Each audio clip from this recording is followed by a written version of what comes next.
जम्मू कश्मीर में अभी मौसम सरमा की शुरुआत हो चुकी है, पर बर्फ़बारी अभी देखने को नहीं मिल रही है। इस वजह से बारिश की कमी रिकॉर्ड की गई है। अगर हम पहले फिगर्स पे एक नज़र डालें तो अक्टूबर 1 से दिसंबर 10 तक की बात करें तो 17% डेफिसिट जो है रिकॉर्ड किया गया, मीन 17% वाटर डेफिसिट। बट ये अक्टूबर से की बात है, जिससे हमें लगेगा कि शायद ये उतना ज़्यादा नहीं है। बट अगर आपको याद हो तो अक्टूबर की शुरुआत में काफ़ी ज़्यादा बारिश हुई थी। सितंबर में तो सैलाबी सूरत हाल भी पैदा हुई थी। बट अगर हम अक्टूबर छोड़ के नवंबर में देख लें, जो बिल्कुल रीसेंट डेटा है, जिसमें जम्मू कश्मीर में 85.8% यानी कि तकरीबन 86% वाटर डेफिसिट, बारिश की कमी रिकॉर्ड की गई है, जो कि फिगर्स ही बता रहे हैं कि ये कितना ज़्यादा नंबर, ये कितना जो है एक हेवी लॉस है जो हमें रेनफॉल की वजह से उठाना पड़ सकता है। जम्मू कश्मीर में अगर ये पीरियड है, ये मौसम है, ये वक्त है, इस वक्त जो नॉर्मली 43.1 mm रेनफॉल होनी चाहिए, like this is the normal rainfall जो हमें रिकॉर्ड होनी चाहिए। बट एक्चुअली हुई कितनी जम्मू कश्मीर में? 6.1 mm। 43 होनी चाहिए थी एंड हुई सिर्फ 6 mm। अगर हम कश्मीर डिवीज़न की अब बात करें, पर्टिकुलरली जम्मू छोड़ के कश्मीर की बात करें, तो यहाँ पे रेनफॉल डेफिसिट रिकॉर्ड हुआ 82%, जो कि इससे कुछ कम नहीं है। और जो सबसे ज़्यादा अफेक्टेड, सबसे एडवर्सली अफेक्टेड डिस्ट्रिक्ट्स रही है वो है बारामूला, शोपियान और कुलगाम। बारामूला, शोपियान और कुलगाम ये 3 डिस्ट्रिक्ट्स हैं जहाँ पे एवरेज से ज़्यादा यानी कि 86% रेनफॉल डेफिसिट रिकॉर्ड किया गया। और अगर कहीं पे ये कम था तो वो था पुलवामा, जहाँ पर भी 60% का रेनफॉल डेफिसिट रिकॉर्ड किया गया। नवंबर 1 से दिसंबर 10 तक का ये रिकॉर्ड है पुलवामा में, जहाँ पे 60% रेनफॉल डेफिसिट था।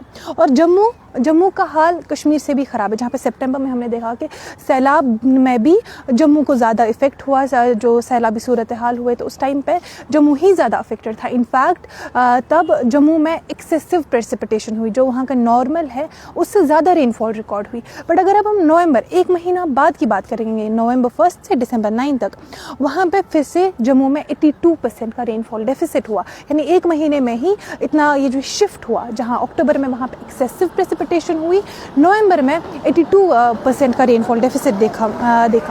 और जो किश्तवाड़ और कठुआ, 2 ऐसे डिस्ट्रिक्ट जहाँ पे फिर से अक्टूबर में, सितंबर में तो एक्सेसिव प्रेसिपिटेशन हुई, बट नवंबर से जो दिसंबर 9 का टाइम था, कठुआ और किश्तवाड़ ऐसी 2 डिस्ट्रिक्ट्स थी जहाँ पे 100% रेनफॉल डेफिसिट रहा। मीन्स बारिश हुई ही नहीं। इसके बाद जो जम्मू की कुछ और डिस्ट्रिक्ट्स है जैसे राजौरी, पुंछ और डोडा, वहाँ पे 90 to 93% रेनफॉल डेफिसिट देखने को मिला, जो कि काफ़ी ज़्यादा हाई है।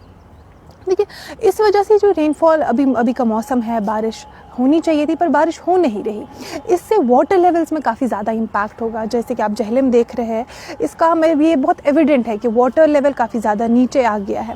जो संगम है, जो मेजरिंग पॉइंट है, वहाँ पे जो रिसेंटली अगर हम देखें एक रिकॉर्ड किया गया था water level, it was -0.59 means जो ज़ीरो है, सबसे लोवेस्ट पॉइंट है मेजरिंग स्केल पे, उसके भी नीचे है। क्योंकि बताया जा रहा है this is not the all time low, कि ऐसा नहीं कि इससे पहले कभी ऐसा हुआ ही नहीं, बट जो पिछले कुछ अगर हम रिसेंट ईयर्स की बात करें तो ये सबसे निचला लेवल है जो रिकॉर्ड किया गया है संगम में। अब जब ये रेनफॉल नहीं हो रहा है, ऐसी खुश्क साली हो रही है, इससे कई और चीज़ों पे है असर पड़ रहा है। सबसे बड़ा और सबसे थ्रेटनिंग है फॉरेस्ट फायर्स। जम्मू कश्मीर में या पिछले कुछ सालों में भी देख रहे हैं, बिकॉज ये जो खुश्क साली है, ये ऐसा नहीं है कि आज पहली बार हुआ है, पिछले कई सालों से हम ये देख रहे हैं। रेनफॉल नहीं हो रही है जिस वजह से लोग परेशान होते हैं। वही फॉरेस्ट फायर्स का भी काफ़ी ज़्यादा खदशा बढ़ जाता है जब सराउंडिंग में मॉइस्चर नहीं है, ड्राई वेजिटेशन है, जिस वजह से फॉरेस्ट फायर्स का और ज़्यादा खतरा बढ़ जाता है।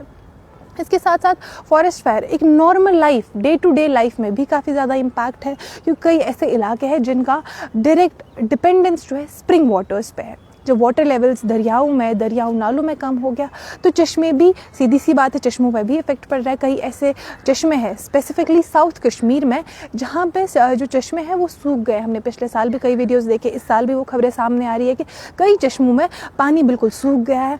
और ये चश्मे, कई ऐसे लोग हैं जो गाँव में रहते हैं जिनका डायरेक्ट डिपेंडेंस उन चश्मों पर होता है।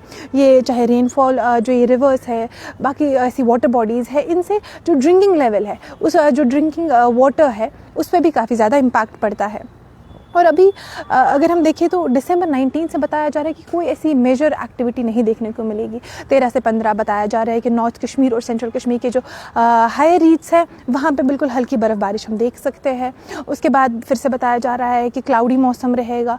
21 फिर से हल्की बर्फ़बारिश हो सकती है, बट कोई ऐसी मेजर एक्टिविटी नहीं है। तो अब ऐसी सूरत हाल में जब यहाँ पे पूरी खुशहाली है, वाटर लेवल्स कम हो रहे हैं, मॉइस्चर कम हो रहा है, ऐसे में सीधी सी बात है कई और आगे इफ़ेक्ट्स देखेंगे हम, क्योंकि इस मौसम में यूजुअली सर्दी ज़ुकाम खांसी भी जो होती है अमूमन लोगों में, बुज़ुर्गों में, बच्चों में। तो जब ऐसी ही सूरत हाल रहेंगे तो और शायद इम्पैक्ट्स हम देख सकते हैं। अभी के लिए इतना ही। आप देखते रहे कश्मीर लाइव।